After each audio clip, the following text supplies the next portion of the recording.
Hey everyone. So friend, कैसे हैं आप सभी? आशा है आप सभी अच्छे होंगे, मस्त होंगे, स्वस्थ होंगे और जोर शोर से आप सबकी पढ़ाई चल रही होगी। सो गाइस, हमने लास्ट लेक्चर में आयुर्वेदा के बेसिक प्रिंसिपल्स को देखा था। वहां पर हमने एक श्लोक देखा था, दोष धातु मल मूलम ही शरीरम। क्या हमने श्लोक देखा था? दोष धातु मल मूलम ही शरीरम। दोष धातु मल मूलम ही शरीरम, यानी कि दोष धातु और मल जो है, इनको शरीर का क्या बोला गया है? इन तीनों को शरीर का मूल माना गया है। इन तीनों को शरीर का अपादान कारण माना गया है। अपादान यानी कि समवाय कारण माना गया है। यानी कि इन तीनों का शरीर के साथ कैसा संबंध होता है? अप्रत्यक्ष भाव से संबंध होता है।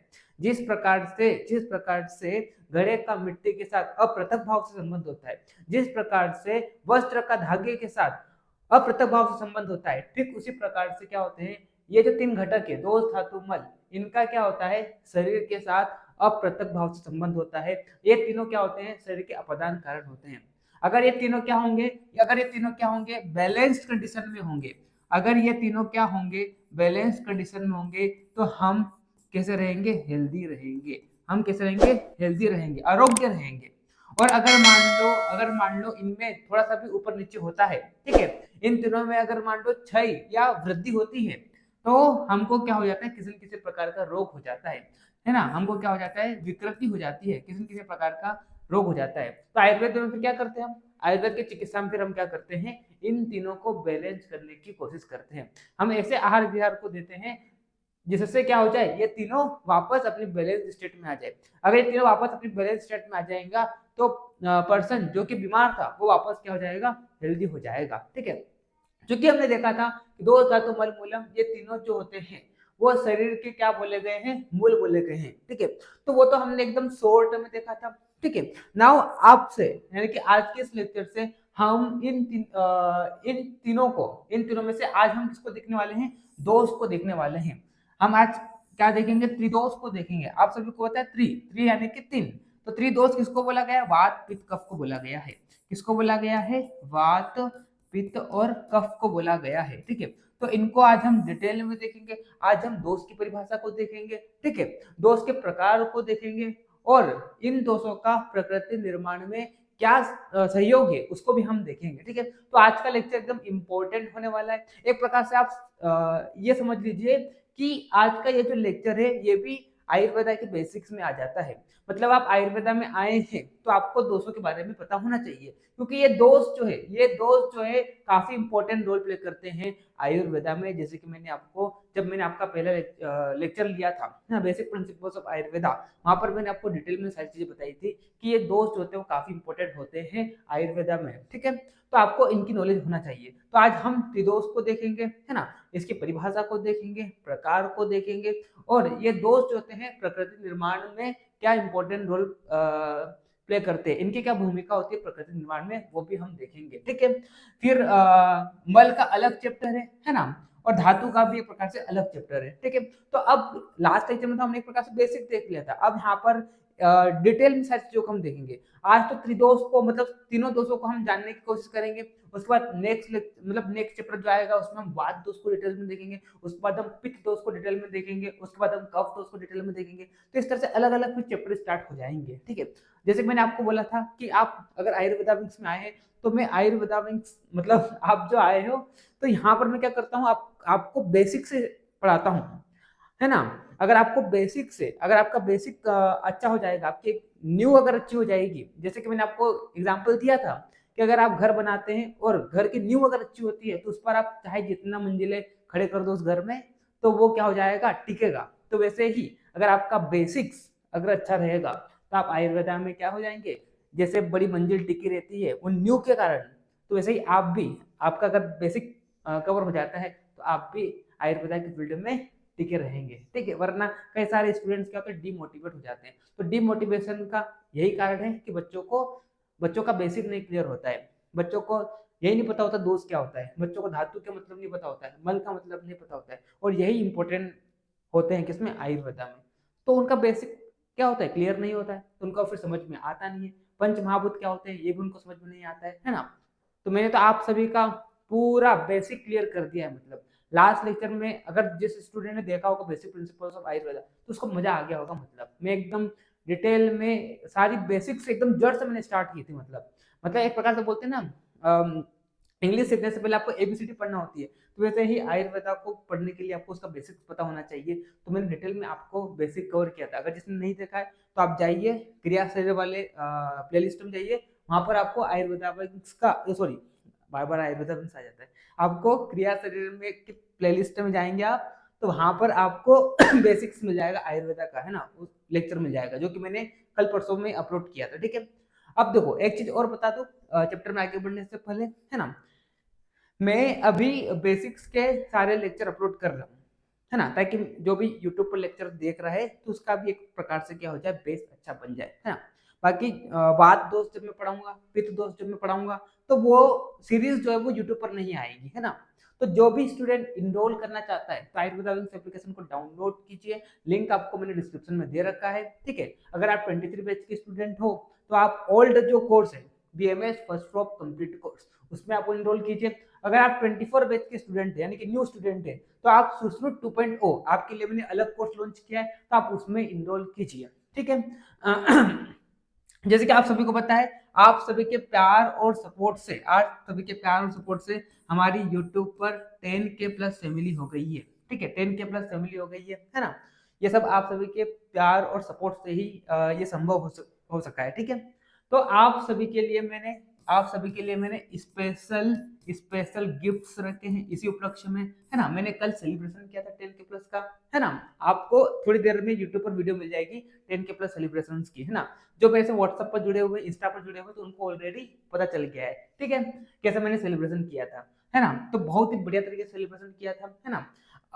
जैसे जैसे फंड बढ़ेगा तो सेलिब्रेशन का लेवल भी बढ़ेगा, लेवल सबके बढ़ेंगे। ठीक है, तो ऐसा ही जैसे जैसे फंड बढ़ेगा, है ना, जैसे जैसे आपका प्यार और सपोर्ट ऐसा बनता रहेगा तो हम और अच्छे तरीके से बड़े लेवल पर सेलिब्रेशन करेंगे इन फ्यूचर में। ठीक है, चलिए, तो जो भी है वो तो होता रहेगा, लेकिन आपकी काम की बात सुनिए। आप सभी के लिए मैं अभी स्पेशल गिफ्ट्स लाने वाला हूँ। अभी मेरे को लेक्चर लेना था, इस कारण उसको दे नहीं पाया आपको, है ना। तो ये लेक्चर शूट करने के बाद मैं आप सभी के लिए वो गिफ्ट रिलीज कर दूंगा। ठीक है, तो आप सभी के लिए काफी बेनिफिशियल होने वाला है। नेक्स्ट आने वाला जो वीडियो है अभी मैं थोड़ी देर में अपलोड कर दूंगा, है ना। एप्लीकेशन को डाउनलोड कर लीजिए अगर आपको गिफ्ट को ग्रैब करना है तो। बहुत इंपॉर्टेंट गिफ्ट है आप सभी के लिए, है ना, बहुत ही स्पेशल गिफ्ट है। जाइए बहुत ही कम प्राइस में, बहुत ही कम प्राइस में, चलो बता दूं मैं। लेकिन हाँ, जो स्टूडेंट बाद में देखेगा, मतलब अभी 3 दिन तक ये ऑफर चलेगा, स्पेशल गिफ्ट आपके लिए जो मैं ला रहा हूँ 3 दिन तक रहेंगे, है ना, एप्लीकेशन पे।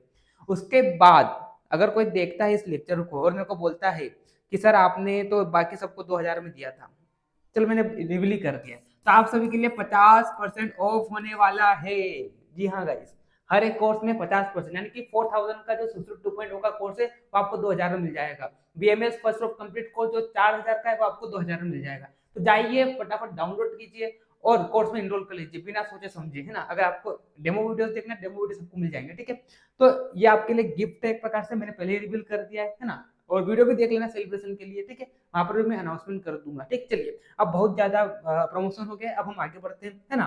तो मैं ये बोल रहा था कि बेसिक के लेक्चर में सबको यूट्यूब पे पढ़ा देता हूँ, लेकिन देखो ऐसा है यार, अब इंसान इतनी मेहनत कर रहा है, आप देखो इतनी सारी चीजें, इतना डिजिटलाइज्ड आयुर्वेदा की फील्ड में कोई नहीं पढ़ा रहा है ना। तो इतना फंड कहाँ से आएगा, अब बताओ। मैं इतनी मेहनत कर रहा हूँ, इतनी पीपीटी बना रहा हूँ, सब आपके लिए मेहनत कर रहा हूँ, तो मैं भी चाहूंगा कुछ ना कुछ मेरे को मिले, है ना। तो वही इसीलिए मैंने थोड़ा सा क्या रख दिया, प्राइस रख दिया, ताकि मेरा भी काम होता रहे। और ऐसा है, ऐसा भी नहीं कि मैंने खूब ज्यादा प्राइस रख दिया कि आप अफोर्ड ही ना कर पाओ। 2000 रुपये ज्यादा मायने नहीं रखता है ना। 4000 ज्यादा मायने नहीं रखता है, मतलब। ठीक है, मेरे पास स्टूडेंट्स, मैक्सिमम स्टूडेंट्स कम प्राइस में, यानी कि मैं जब ऑफर लगाता हूँ तभी लेते हैं। अब लेकिन ये लास्ट ऑफर, बार बार अब ऑफर नहीं आएगा, अब अगले 3-4 महीने तक तो ऑफर नहीं आएगा, ये तो मैं गारंटी देता हूँ, अब नहीं आएगा, है ना। तो जिसको भी लेना है फटाफट जाइए ले लीजिए। ठीक है, चलिए, अब टाइम को ज्यादा वेस्ट न करते हैं, हम टॉपिक को स्टार्ट करते हैं। जैसे कि मैंने बोला, दोष धातु मल मूलम ही शरीरम, यानी कि दोष धातु मल ये तीनों को शरीर के मूल बोले गए हैं। तो आज हम क्या स्टार्ट करने वाले हैं, दोष को स्टार्ट करने वाले हैं। आज हम देखेंगे कि दोष का मतलब क्या होता है। ठीक है, तो चलिए, अगर हम दोष, अब ये दोष शब्द एक प्रकार से क्या है, संस्कृत शब्द है। क्या है ये, संस्कृत शब्द है। तो ये किससे मिलकर बना हुआ है, तो ये दोष धातु में, अगर आप क्या करते हैं, दोष धातु में क्या करते हैं, घी प्रत्यय करते हैं, इसको थोड़ा ये लगा दो हलंत। ठीक है, घी क्या करते हैं, प्रत्यय लगाते हैं। ठीक है। तो इससे क्या हो जाता है, दो शब्द की व्युत्पत्ति हो जाती है ना। ये दो शब्द की व्युत्पत्ति है, इंपॉर्टेंट, ये भी आपको पता होना चाहिए। दूस धातु में यह प्रत्यय करने पर दो शब्द की क्या होती है, उत्पत्ति हो जाती है। जिसका मतलब होता है, जिसका मतलब है होता है क्या, जो दूषित करने वाला होता है, क्या होता है, जो दूषित करने वाला होता है, जो दूषित करने वाला होता है उसे हम क्या कहते हैं, दूषित करने वाला होता है उसे हम दोष कहते हैं। दुष्यंती इति दोषः, यानी कि जो दूषित करने वाला होता है उसे हम क्या कहते हैं, उसे हम दोष कहते हैं। अगर आपसे सिंपल भाषा में कोई पूछे कि दोष का मतलब क्या होता है, आप डायरेक्ट बोलिए दुष्यंती इति दोषः, यानी कि जो दूषित करते हैं, दूसरों को दूषित करते हैं उसे हम क्या कहते हैं, उसे हम दोष कहते हैं। ठीक है, किससे मिलकर बना हुआ है, दोष धातु में घे प्रत्यय करने पर क्या बनता है, आपका दोष शब्द बनता है। तो आप देखिए यहाँ पर वात पित्त कफ ये तीन दोष है ना। जब विकृत होते हैं तो अन्य धातुओं, उपधातुओं और मल को, किनको दूषित करते हैं, धातुओं को, उपधातुओं को और मलों को, है ना, दूषित करते हैं, इसीलिए इनको क्या कहते हैं, दोष कहते हैं। ठीक है, जो इंग्लिश मीडियम वाला स्टूडेंट है, आपकी मैंने प्रॉब्लम सोल्व कर दी है, पढ़ाता हूँ भले हिंदी में लेकिन आपको इंग्लिश में डिट्टो नोट्स देता हूँ। देखिए आप यहाँ पर व्हेन वात पित्त कफ गेट्स डिस्टॉर्टेड, है ना, दे कंटेमिनेट अदर धातु उपधातु एंड मल, हेंस दे आर कॉल्ड दोष। ठीक है, तो क्या हो जाएगा दोष, दोष का मतलब क्या होता है, जो दूसरों को दूषित करते, दूसरा मतलब क्या हो गया, धातु हो गई, उपधातु हो गई, मल हो गई, इनको जो दूषित करता है उसे हम क्या कहते हैं, उसे हम दोष कहते हैं। ठीक है, देखो अब एकदम बेसिक है ना, आपको पता होना चाहिए दोष का मतलब क्या होता है। दोष की डेफिनेशन, दुष्यंती इति दोषः, यानी कि जो अन्य को दूषित करते हैं उसे हम क्या कहते हैं, उसे हम दोष कहते हैं। हर एक चीज को मैं 3 बार रिपीट करता हूँ ताकि आपको लेक्चर के दौरान ही सारी चीजें याद हो जाए। ठीक, चलिए तो आप देखिए यहाँ पर दोष की निरुक्ति की बात करते हैं। तो देखिए यहाँ पर निरुक्ति में क्या बोला गया, दुष्यंती इति दोषाः, क्या बोला गया, दुष्यंती इति दोषाः, यानी कि जो दूषित करने वाले होते हैं उन्हें हम क्या कहते हैं, उन्हें हम दोष कहते हैं। अब देखो, अब एक चीज आप जान लीजिए, एक चीज आप जान लीजिए, दोष की जो एक्चुअल परिभाषा है दोष की, अब देखो थोड़ा स्पेस में बताता हूँ मैं, थोड़ा जहां पर अच्छी स्पेस हो वहां पर बताता हूँ कॉन्सेप्ट को। देखिए चलिए इधर इधर ही देख लेते। देखो अब एक चीज आपको बता दूं, अब ध्यान से सुनना, मैं आपको जो बता रहा हूँ है ना, ध्यान से सुनना जो मैं आपको बता रहा हूँ। ठीक है, जो मैं आपको बता रहा हूँ इसको आप ध्यान से सुनना। तो मैंने क्या बोला, मैंने क्या बोला, दोष की जो एक्चुअल परिभाषा है यहाँ बताता हूँ। देखो दोष की एक्चुअल परिभाषा क्या है, अब ध्यान से सुनना मैं क्या बोल रहा हूँ। देखो दोष की एक्चुअल परिभाषा ये है, दोष की एक्चुअल परिभाषा ये है कि जो जो प्राकृत अवस्था में, दोष वो होते हैं जो प्राकृत अवस्था में क्या करते हैं, प्रकृति का निर्माण करते हैं, ये एक्चुअल परिभाषा होती है। एक तो हमने निरुक्ति में देखा कि जो दूसरों को दूषित करते हैं उसे हम क्या कहते हैं, उसे हम दोष कहते हैं। लेकिन दोष की जो एक्चुअल परिभाषा है, अगर आपसे कोई बोले कि दोष की परिभाषा बोल, तो आप ये वाली बोलना, कौन सी, दोष वो होते हैं जो प्राकृत अवस्था में प्रकृति का निर्माण करते हैं। अब प्रकृति क्या होता है तो उसको मैं अभी थोड़ा आपको शॉर्ट में बताऊंगा, है ना, इसका अलग से चैप्टर ही है। अब ये सुनते जाइए, मैं हर एक वर्ड का मीनिंग आपको समझाऊंगा, बस आपको क्या करना है, आपका काम सुनने का। ठीक है, तो मैंने क्या बोला, दोष क्या होता है, जो प्राकृत अवस्था में प्रकृति का क्या करते हैं, निर्माण करते हैं, और विकृत अवस्था में क्या बोल सकते हैं, और विकृत अवस्था में, है ना, और क्या हो जाएगा, विकृत या विकृत अवस्था में क्या करते हैं, दूसरों को दूषित करते हैं। क्या करते हैं, दूसरों को क्या करते हैं, दूषित करते हैं, या स्वयं स्वयं क्या होते हैं, दूषित होते हैं, तो उसे हम क्या कहते हैं, उसे हम दोष कहते हैं। तो मैंने क्या बोला, प्राकृत अवस्था में जो प्रकृति का निर्माण करते हैं, विकृत अवस्था में जो क्या होता है, दूषित करने वाला होता है, तो उसे हम क्या कहते हैं, उसे हम दोष कह देते हैं। ये एक्चुअल परिभाषा होती है। अब आप बोलेंगे सर प्रकृति का मतलब क्या होता है, तो देखिए जैसे कि आप 12th में जेनेटिक्स पढ़े थे, है ना, जेनेटिक्स क्या बोलता है कि हर एक पर्सन जो है, अकॉर्डिंग टू जेनेटिक्स देखें, हर एक पर्सन जो है वो क्या होता है, डिफरेंट डिफरेंट होते हैं। चाहे आप दो जुड़वा की बात कर लो, दो सिबलिंग्स की भी बात कर लो, है ना, उनका आपको चेहरा भी मिलता जुलता दिखाई देगा, आंखें नाक कान सब कुछ मिलता जुलता दिखाई देगा, लेकिन फिर भी उनमें आपको डिफरेंसेस दिखाई देंगे। दो लोग हैं, भले उसमें 99.999 चीजें जो वो सिमिलर है, लेकिन 0.001% चीज भी उसमें क्या कर लेती है, डिफरेंस क्रिएट कर देती है। मतलब हर एक लोगों का जेनेटिक कॉन्स्टिट्यूशन जो होता है वो क्या होता है, अलग अलग होता है। तो वैसे ही उसी चीज को आयुर्वेद क्या बोलता है, उसी चीज को आयुर्वेद ये बोलता है, उसी चीज को आयुर्वेद ये बोलता है कि हर एक लोगों की अलग अलग क्या होती है, प्रकृति होती है। प्रकृति दो प्रकार की बताई गई है। प्रकृति कितने प्रकार की बताई गई है? प्रकृति जो होती है वो दो प्रकार की बताई गई है। प्रकृति कितने प्रकार की होती है? प्रकृति दो प्रकार की होती है। एक तो आपकी शारीरिक प्रकृति होती है ना, एक आपकी क्या होती है? शारीरिक प्रकृति होती है, और दूसरी आपकी कौन सी होती है? मानसिक प्रकृति होती है। दूसरी आपकी मानस प्रकृति बोलते हैं, मानसिक, ठीक है, मानस प्रकृति। शारीरिक प्रकृति जो होती है किसके आधार पर होती है? ये दोषों के आधार पर होती है। किसके आधार पर होती है? दोषों के आधार पर होती है।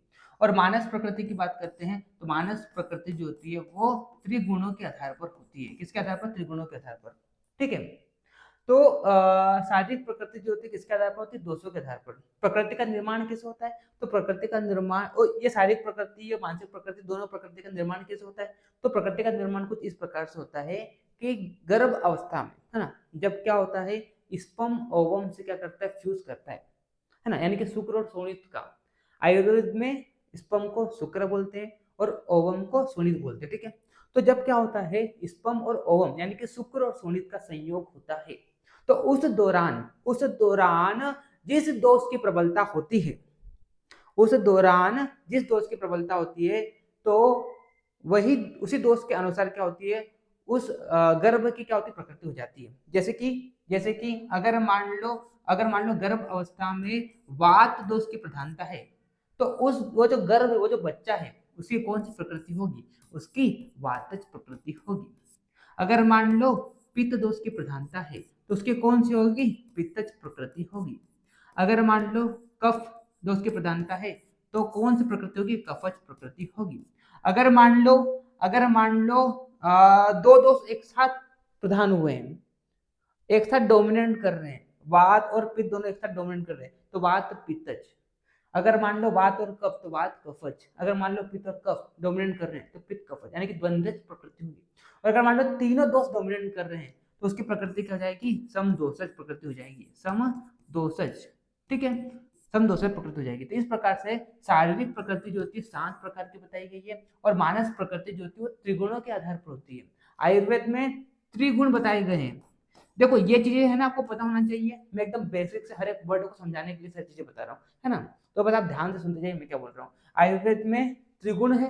त्रिगुण मतलब त्रि का मतलब 3, गुण का मतलब फंडामेंटल, यानी कि आयुर्वेद ये बोलता है कि आयुर्वेद के अनुसार 3 फंडामेंटल क्वालिटीज होती है, और वो क्वालिटीज कौन कौन सी है? सत्व, रज और तम। कौन कौन सी है? सत्व रज और तम, है ना, सत्व रज तम। अभी इनको मैं खोलूंगा नहीं, हम आगे बात करेंगे लेक्चर में, है ना। बस अभी मैं आपको ये बताने के लिए ये बता रहा हूँ कि मानस प्रकृति जो होती है आपकी त्रिगुणों के आधार पर होती है। शारीरिक प्रकृति जो होती है वो दोषों के आधार पर होती है। शारीरिक प्रकृति 7 प्रकार की होती है ना, यानी कि जिस दोष की प्रधानता होगी गर्भ अवस्था में, तो उसी दोष के अनुसार क्या हो जाएगी? उस गर्भ की प्रकृति हो जाएगी।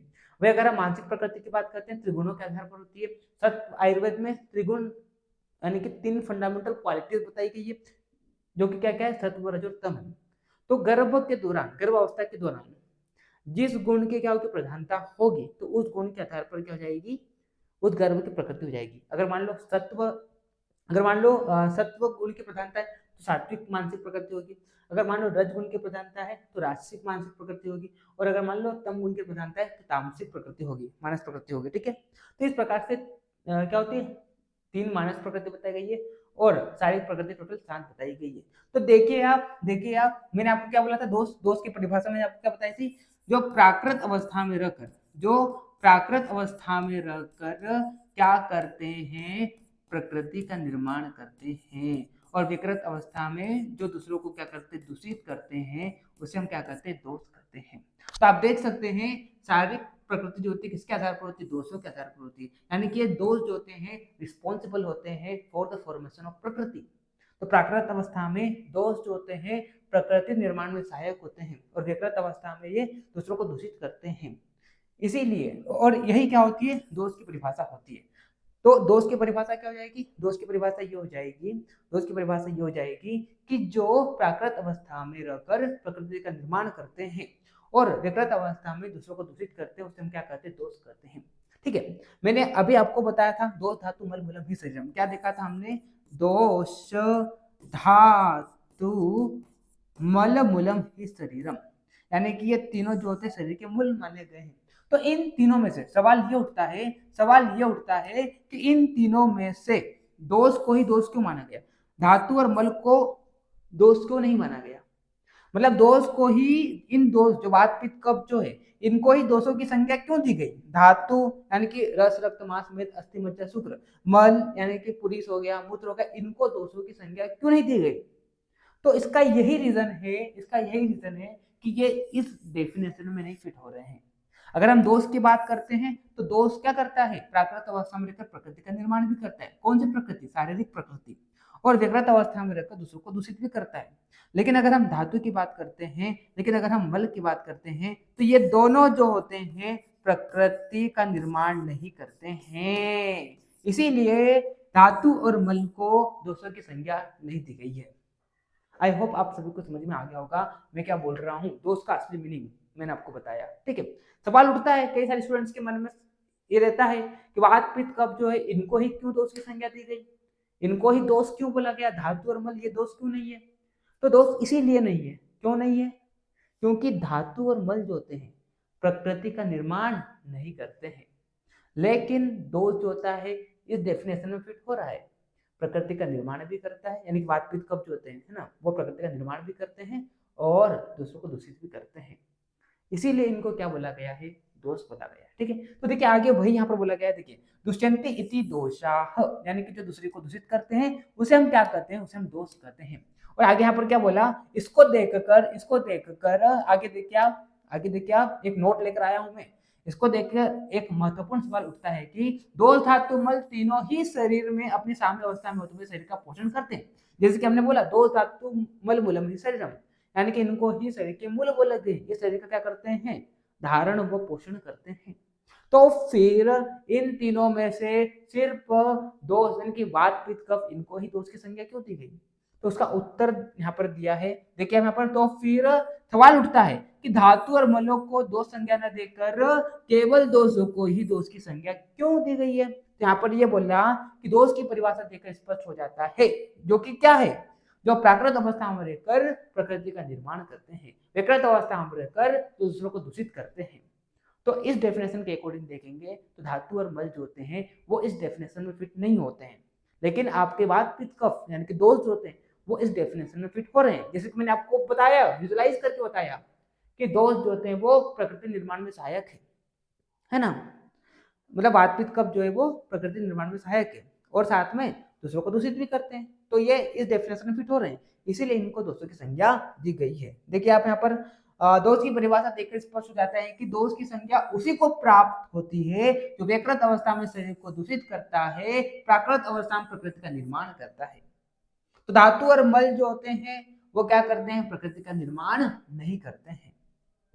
वही अगर हम आगे यहाँ पर बोला गया है ना, आगे जिसके दो प्रकार के दोष होते हैं, दोष कितने प्रकार के होते हैं, दोष दो प्रकार के होते हैं है ना।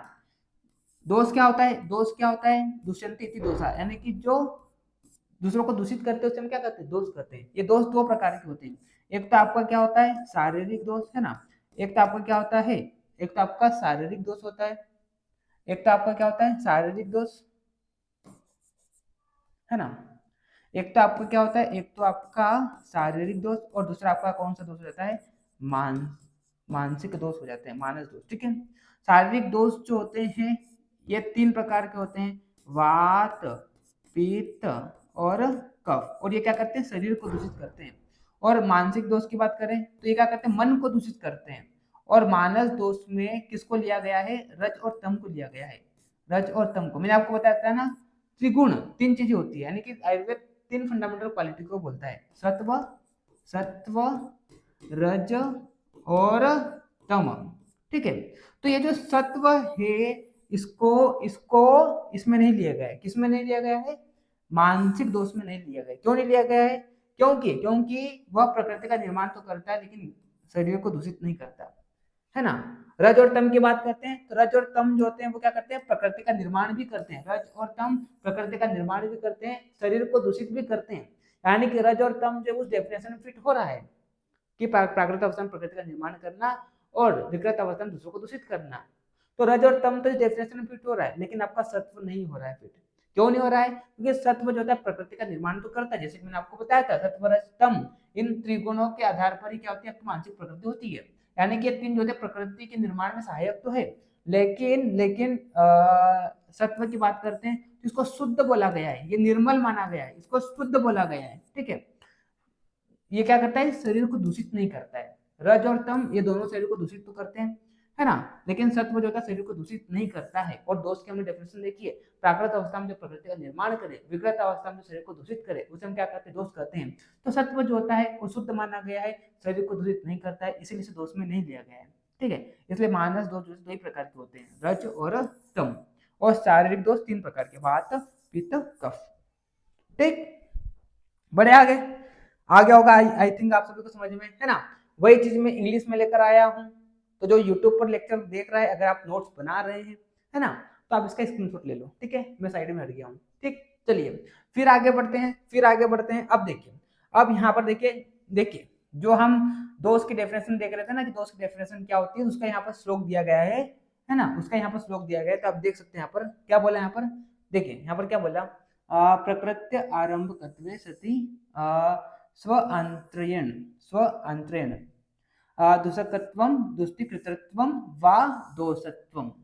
यानी कि जो जैसे मैंने बोला था ना, दोष क्या होता है, जो प्राकृत अवस्था में रहकर प्रकृति का निर्माण करता है, और विकृत अवस्था में रहकर क्या होता है, विकृत अवस्था में रहकर जो दूसरों को दूषित करता है। तो देखिए यहाँ पर, जो स्वतंत्र पूर्वक स्वयं दुष्ट हो और रोग को उत्पन्न करे तथा जो प्रकृति का निर्माण करे, वही क्या होता है, दोष होता है ना।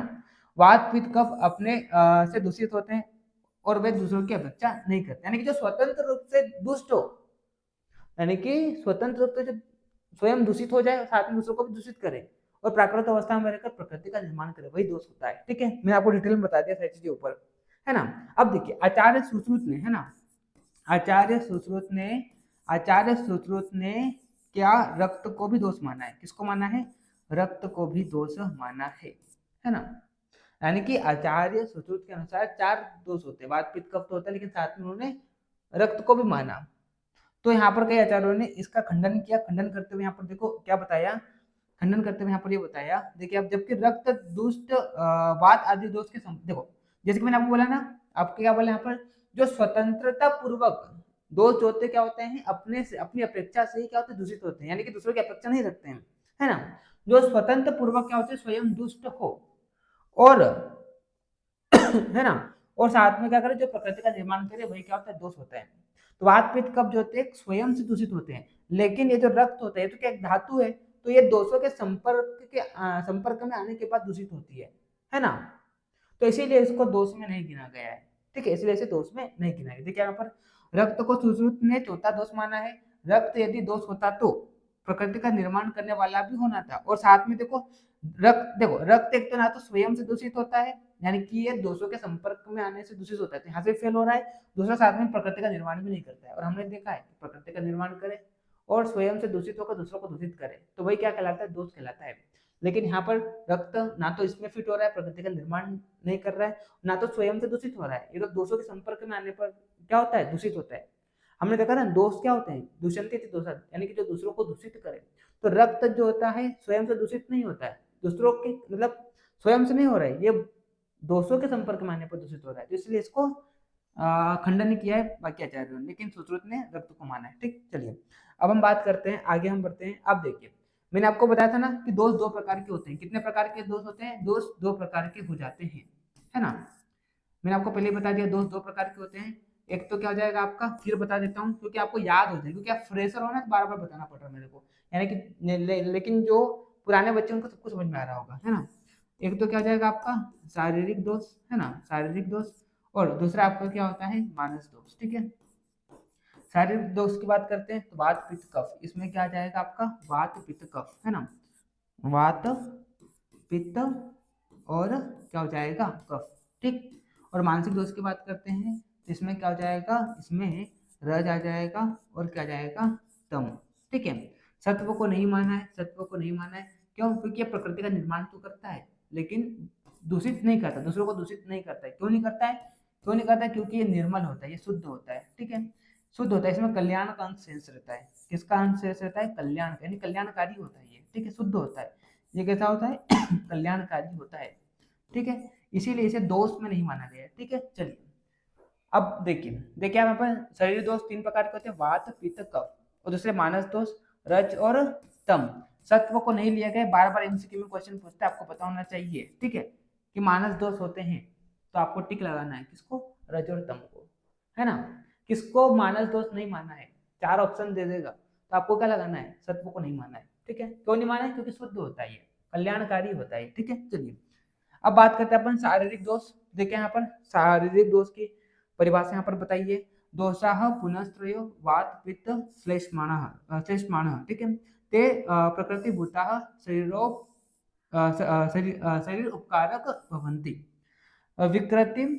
विकृतिम आपन्नास्तु खलु नानाविधेः विकारेः शरीर मुक्ता पेंती, ठीक है। तो यहाँ पर देखिए, यहाँ पर क्या बोला कि वात पित्त कफ जो होते हैं, ये 3 क्या होते हैं, आपके शारीरिक दोष होते हैं। क्या होते हैं, ये शारीरिक दोष होते हैं।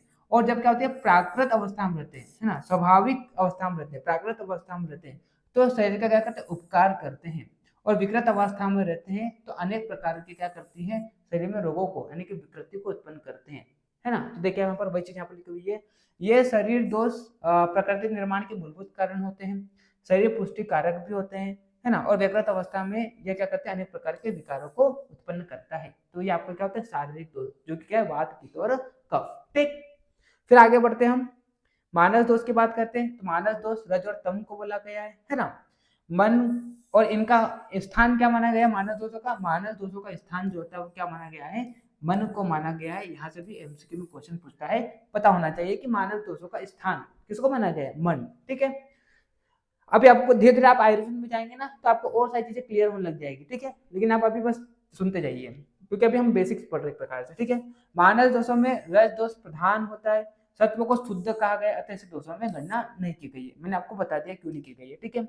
रज और तम ही दोष युक्त होते हैं, यानी कि रज और तम ये दोनों ही क्या होते हैं, आपके मानस दोष होते हैं, है ना। रज में रोष का अंश शेष रहता है, तम में मोह का अंश शेष रहता है, और आपको जो सत्व होता है इसमें कल्याण का अंश शेष रहता है, यानी कि सत्व जो होता है आपके लिए कैसा होता है, कल्याणकारी होता है, ठीक। चलिए फिर आगे बढ़ते हैं और आगे यहाँ पर हम आगे बात करते हैं किसके बारे में, रज के बारे में, ठीक है। तो ये जो रज की बात करते हैं, रज कैसा होता है, प्रवर्तक, है ना, यानी कि प्रमोटर होता है ना। ये क्या होता है, प्रमोटर होता है ना।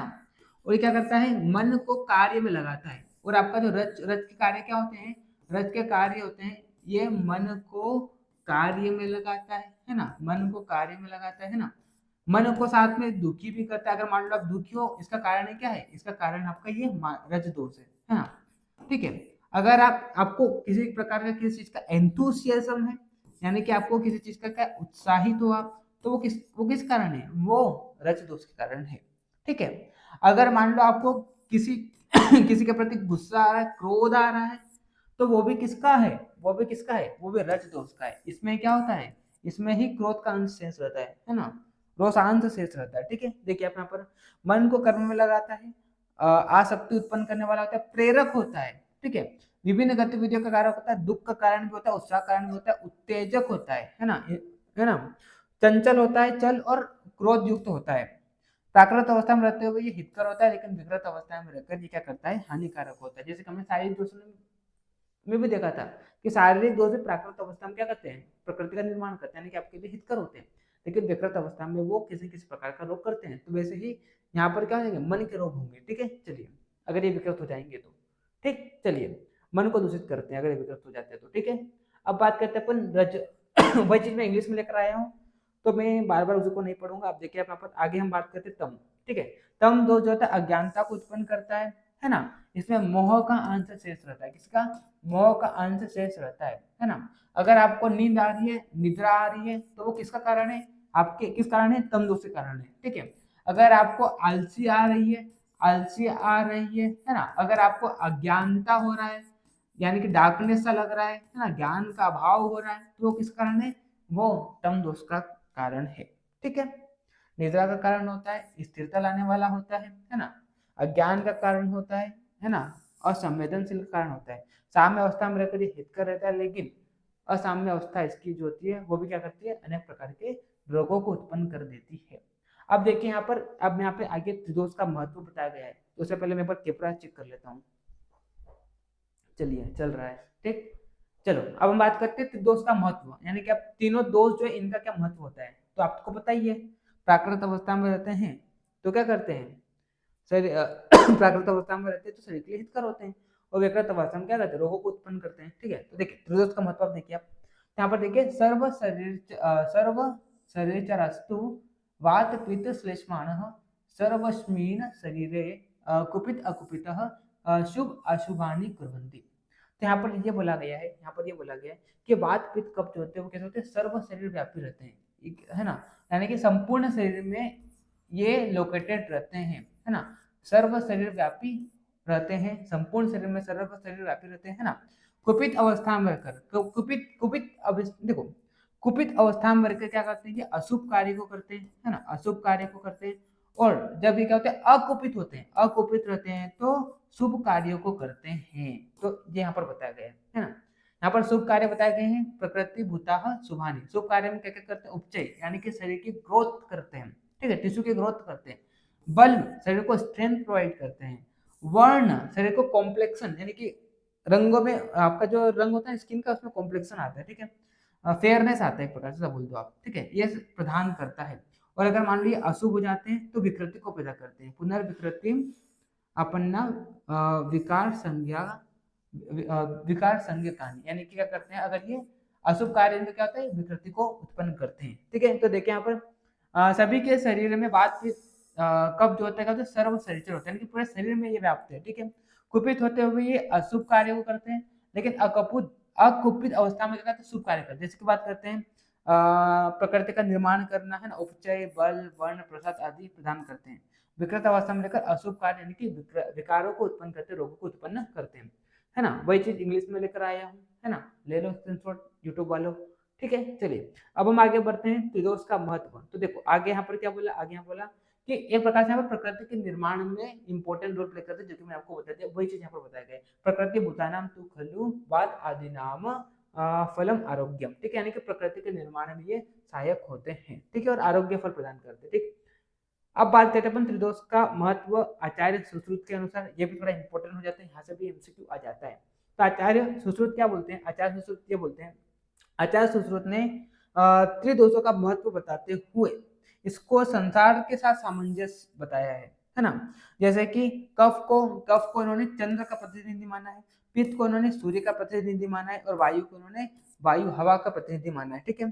कफ जो होता है जैसे कि आप सभी को पता है चंद्र का जो कार्य होता है वो क्या होता है, विसर्ग होता है ना, विसर्ग कार्य द्वारा, यानी कि कफ को चंद्र का प्रतिनिधि माना, और विसर्ग कार्य द्वारा इसका काम जो होता है एनाबोलिज्म का होता है ना। पित्त जो होता है आदान कार्य द्वारा कैटाबोलिज्म का कार्य करता है, और वायु जो होता है विक्षेप यानी कि डिफ्यूजन का कार्य करता है, ठीक है। तो बस आपको सिर्फ इतना पता होना चाहिए। सुश्रुत ने क्या करा है, जगत के साथ सामंजस्य बताते हुए त्रिदोष का महत्व बताया। कफ को आप देखो किसका प्रतिनिधि माना है, तो एक बार एमसीक्यू के लिए इसको आप कर लेना। कफ को चंद्र का प्रतिनिधि माना है, पित्त को सूर्य का, और वायु को वायु का प्रतिनिधि माना है ना। कफ क्या करता है, विसर्ग कार्य द्वारा एनाबोलिज्म का कार्य करता है, पित्त जो होता है कैटाबोलिज्म का, और वायु जो होता है डिफ्यूजन का कार्य, ठीक है। एक प्रकार से यहाँ पर सुश्रुत ने इसकी महत्ता बताई है, ठीक है। किसके साथ सिमिलरिटी बताते हुए, इस जगत के साथ, इस संसार के साथ, ठीक। अब देखिए प्रकृति निर्माण में दोषों की भूमिका क्या होती है। तो देखिए जैसे कि मैंने आपको पहले ही बता दिया है ना, जैसे मैंने आपको पहले ही बता दिया है कि प्रकृति क्या होती है, जब क्या होता है मेल और फीमेल गैमेट का फ्यूजन होता है, तो उस दौरान जिस दोष की प्रबलता होती है, तो उस दोष के अनुसार उस गर्भ की क्या हो जाती है, शारीरिक प्रकृति हो जाती है। यानी कि दोष जो होते हैं, वात पित्त कब्ज जो होते हैं, वो साथ में मानसिक की बात कर लो, साथ में आप मानस दोष की बात कर लो, है ना। मतलब ये जो दोष होते हैं वो क्या करते हैं, प्रकृति निर्माण में इंपॉर्टेंट रोल प्ले करते हैं, ठीक है।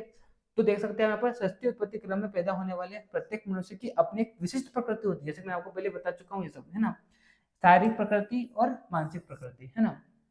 हर एक व्यक्ति की अलग अलग क्या होती है, शारीरिक और मानसिक प्रकृति होती है। यह प्रकृति उस व्यक्ति में सर्वदा रहने वाली होती है, अर्थात जन्म से मृत्यु। और यह प्रकृति जो होती है जन्म से लेकर मृत्यु तक रहती है ना। प्रत्येक मनुष्य की विशेषता ही उसकी प्रकृति कहलाती है ना। और देखो जैसे मैंने बोला था ना कि दो व्यक्ति जो होते हैं वो डिसिमिलर होते हैं, है ना। क्यों, क्योंकि हर एक व्यक्ति की अपनी अलग अलग प्रकृति होती है, और यह प्रकृति कब बनती है? गर्भ के दौरान ही बन जाती है। कैसे बनती है? जब स्पर्म और ओवम का, है ना, जब क्या होता है, जब जब स्पर्म, है ना, जब क्या होता है, स्पर्म और ओवम का फ्यूजन होता है ना, तो उस दौरान जिस दोष की प्रबलता होती है, तो उस दोष के अनुसार क्या होती है, उस गर्भ की प्रकृति हो जाती है। ठीक है, उस गर्भ की क्या होती है? प्रकृति हो जाती है। ठीक है, तो चलिए देखिए, आप यहाँ पर आगे एक श्लोक भी दिया गया है। जो चीज मैंने आपको समझाया ना, वही चीज यहाँ पर बताई गई है। शुक्र शोणित संयोगो, शुक्र शोणित संयोगे यो भवे दोष उत्कट प्रकृतिर जायते तेन तस्या में लक्षणम शृणु, है ना। यानी कि शुक्र शोणित का जब क्या होता है, संयोग होता है, कहाँ पर होता है? यूटेरस में होता है। ठीक है, तो उस दौरान उत्कट यानी कि प्रबलता, जिस दोष की प्रबलता होती है, तो उसके अनुसार ही क्या हो जाती है, वो जो भ्रूण होता है, एम्ब्रायो होता है, गर्भ होता है, उसके बाद प्रकृति हो जाती है। तो पिता के शुक्राणु और माता के शोणित, शुक्राणु का मतलब आयुर्वेद में क्या होता है? आयुर्वेद में शुक्राणु बोलते हैं स्पर्म को, है ना, और शोणित ओवम को बोलते हैं। ठीक है, के संयोग के समय जो दोष प्रबल होते हैं, तो उन्हीं के अनुसार शिशु क्या होती है? गर्भ में प्रकृति बन जाती है। इस प्रकृति, अगर मान लो वात दोष की प्रधानता है तो वातज प्रकृति होगी उसकी, पित्त दोष की प्रधानता है पित्तज प्रकृति होगी उसकी, है ना, कफ दोष की प्रधानता है कफज प्रकृति होगी। द्वंद्व यानी कि दो दो दोष की अगर मान लो प्रबलता है, जैसे कि बात करते हैं वात और पित्त दोनों एक साथ प्रबल है ना, दोनों की एक साथ उत्कटता हुई है, तो क्या हो जाएगा? वात पित्तज प्रकृति हो जाएगी, वात और पित्तज प्रकृति हो जाएगी, है ना। अगर मान लो वात और कफ की है, वात और कफ की है, तो वात और कफज प्रकृति हो जाएगी, वात और कफज हो जाएगी, है ना। अगर मान लो कफ और पित्त की है, तो कफज और पित्तज प्रकृति हो जाएगी। इस प्रकार से दो दो दोष की क्या जाएगी, दो दोष की प्रबलता के कारण इसको अपन क्या बोलते हैं? द्वंद्वज प्रकृति बोलते हैं। द्वंद्वज प्रकृति कितनी है? 3 है ना। और अगर मान लो तीनों दोष की प्रबलता है, यानी कि वात पित्त और कफ, तीनों दोष की प्रबलता है, तो यहाँ पर क्या हो जाएगा? यहाँ पर त्रिदोषज प्रकृति हो जाएगी, समदोषज प्रकृति इसको बोल सकते हैं अपन, त्रिदोषज बोल दो या समदोषज प्रकृति हो जाएगी। ये कितनी होती है? 1। इस प्रकार से वात पित्त कफ दोषों से कितनी प्रकृतियां बनती है? टोटल 7। ठीक है, कितनी बनती है? 7। और मानसिक प्रकृति होती है किसके आधार पर होती है? गुणों के आधार पर होती है, त्रिगुणों के आधार पर, सत्व रजत तम। अगर स्पर्म और ओवम का फ्यूजन होता है, उस दौरान जिस गुण की क्या प्रधानता होती है, तो उसके अनुसार क्या होती है? मानसिक प्रकृति हो जाती है। सत्व गुण की है सात्विक प्रकृति, रज की है राजसिक प्रकृति, तम की है तामसिक प्रकृति। ठीक, चलिए, तो देखो वही चीज यहाँ पर बताई गई है। आगे आप देखिए, अब देखो, अब यहाँ पर जैसे देखो, अभी हमने देखा था कि दोष धातु मलमूलम ही शरीरम, है ना। तो इसमें से हमने ये देखा था कि दोष जो होते हैं, अगर मान लो बैलेंस कंडीशन में होते हैं, अगर मान लो क्या होते हैं? बैलेंस्ड कंडीशन में होते हैं, तो ये क्या कहलाता है? ये एक प्रकार से हेल्दी, मतलब हमारी बॉडी को क्या करते हैं? हेल्दी रखते हैं, स्वस्थ रखते हैं। हमारी बॉडी जो होती है स्वस्थ रहती है, अगर मान लो दोष जो है वो बैलेंस कंडीशन में होते हैं, इक्विलिब्रियम स्टेट में होते हैं, है ना। अगर इनमें अगर मान लो वृद्धि होती है, इनका क्या होता है? क्षय होता है, तो हमको क्या हो जाता है? फिर किसी न किसी प्रकार का रोग हो जाता है, ये विकृत अवस्था कहलाती है। तो अभी आपने क्या देखा यहाँ पर? अभी आपने यहाँ पर ये बोला प्रकृति निर्माण में, ये होता है कि जब स्पर्म, है ना, जब स्पर्म किससे? ओवम से फ्यूज करता है। स्पर्म क्या करता है? ओवम से फ्यूज करता है। तो इस दौरान क्या होती है? दोषों की प्रबलता होती है, दोषों की प्रबलता यानी कि दोष बढ़ते हैं। और अभी हमने देखा कि दोष बढ़ता है, इसका मतलब ये क्या है? ये आरोग्य वाली कंडीशन है, सॉरी ये रोग वाली कंडीशन है, मतलब आपको विकृति पैदा होगी। तो यहाँ पर क्यों नहीं होती है? तो उसी चीज को बताने के लिए, यानी कि यहाँ पर भी तो दोष बढ़ रहे हैं, यानी कि जब क्या हो रहा है? गर्भ का निर्माण हो रहा है ना, यानी कि जब गर्भावस्था में, यानी कि जब एम्ब्रायो बन रहा है, तो वहां पर भी तो दोषों की प्रबलता हो रही है, तो वो तो फिर उस गर्भ को क्या करना चाहिए? हानि पहुंचाना चाहिए, है ना। क्यों? क्योंकि हमको पता है दोस्तों की बैलेंस कंडीशन होती है, तो वो आरोग्य कंडीशन कहलाती है। अनबैलेंस कंडीशन क्या करती है? रोगों को उत्पन्न करती है। तो यहाँ पर भी दोष बढ़ रहे हैं, तो ये भी उस गर्भ को हानि पहुंचाना चाहिए। तो यहाँ पर इसी चीज को समझाने के लिए एक श्लोक बोला गया। यहाँ पर क्या बोला?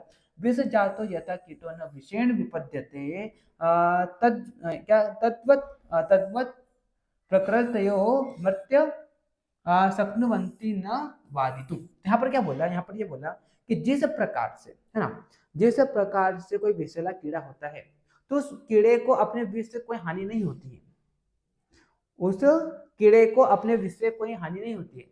ठीक उसी प्रकार से यहाँ पर ये बोला गया कि जिस भी व्यक्ति की जो प्रकृति होती है तो उस प्रकृति से उसको कोई हानि नहीं होती है, लेकिन कब तक? प्राकृत अवस्था में, है ना। ये उत्कटता जो होती है, ये उत्कटता होती है, उत्कटता यानी कि प्रबलता जो होती है दो प्रकार से होती है। एक तो प्राकृत अवस्था में, एक तो क्या होती है आपकी प्राकृत अवस्था में, है ना, प्राकृत अवस्था में, और दूसरा किसमें? वैकृत अवस्था में, है ना, वैकृत। प्राकृत अवस्था यानी कि जब क्या होता है? प्रकृति का निर्माण होता है, जब क्या होता है? प्रकृति का निर्माण होता है। और वैकृत मतलब, वैकृत मतलब बाकी सब अवस्था प्राकृत को छोड़कर, है ना। तो प्राकृत अवस्था में क्या, जब क्या होता है? प्रकृति का निर्माण होता है। तो ये जो जो भी प्रकृति होती है, यानी कि जब प्रकृति का निर्माण होता है कैसे होता है? दोषों की प्रबलता से होता है। तो वो एक प्रकार से प्राकृत अवस्था, यानी कि वो उत्कटता, वो प्रबलता जो प्राकृत अवस्था में, यानी कि वो कैसे होगी? वो आपको हानि नहीं पहुंचाएगी, वो आपके लिए कैसे होगी? हितकर होगी, है ना। यानी कि जब गर्भ गर्भ अवस्था में जब दोषों की प्रबलता होती है तो वो उसके लिए हानि नहीं होती है। क्यों? क्योंकि वो एक प्रकार से क्या है? वो उसकी प्रकृति है। जिस जिस प्रकार से सांप जो होता है, उसका सांप जो होता है अपने जहर से नहीं मरता है, ठीक उसी प्रकार से आपकी जो भी प्रकृति होती है, तो आपकी जो प्रकृति होती है आपको हानि नहीं पहुंचाएगी। कब तक नहीं पहुंचाएगी? प्राकृत अवस्था में, है ना। यानी कि जब जन्म हो जाएगा तो आपकी जो भी प्रकृति है, अगर मान लो आपकी वातज प्रकृति है और आपके बाद दोष बढ़ रहे तो वो हानि पहुंचाएगा, यानी कि बाद दोष से आपको प्रॉब्लम होगी अगर उसके क्षय और वृद्धि होती है जन्म के बाद। लेकिन उससे पहले यानी कि प्राकृत अवस्था में आपको उससे कोई हानि नहीं होगी, ऐसा यहाँ पर बोला गया। ठीक है, तो देखिए यहाँ पर आई होप आपको समझ में आ गया होगा। जो पुराने बच्चे उनको आ गया होगा, लेकिन जो नया बच्चा उसको शायद थोड़ी प्रॉब्लम हो रही होगी, तो आप मेरे को कॉल कर लेना, मैं आपको समझा दूंगा। ठीक है, चलिए। जिस प्रकार विषैले सर्प को अपने विष से कोई हानि नहीं होती है, ठीक उसी प्रकार दोष उत्कटता गर्भज होने के कारण, यानी कि प्राकृत अवस्था में सहज होती है, तब घातक नहीं होती है। ठीक है, समझ में आ गया होगा। नहीं समझ में आया जिसको तो कांटेक्ट कर लेना मेरे को। ठीक है, चलिए। तो वही चीज यहाँ पर इंग्लिश में लिख कर आया हूँ। थैंक यू यहाँ तक लेक्चर को सुनने के लिए, है ना। और आई होप आप सभी को लेक्चर अच्छा लगा होगा। अच्छा लगा हो तो वीडियो को लाइक भी कर दीजिए कीजिए, है ना, और अपने दोस्तों को भी शेयर कर दीजिए, ताकि उनको भी बेस्ट क्वालिटी एजुकेशन का क्या मिल जाए? बेनिफिट मिल जाए। और जिस किसी को अगर पर्सनल में से पढ़ना है, एप्लीकेशन में पढ़ना है ना, रेगुलर क्लासेस चाहिए आपको, लेक्चर के नोट्स चाहिए आपको, मेरा पर्सनल गाइडेंस चाहिए, तो आप एप्लीकेशन डाउनलोड कीजिए, वहाँ पर आपको कोर्स मिल जाएगा सुश्रुत 2.0, वहाँ से आप ले सकते हैं। ठीक है, चलिए। तो टाइम हो गया, मिलते हैं नेक्स्ट लेक्चर में, तब तक के लिए okay bye, see you again.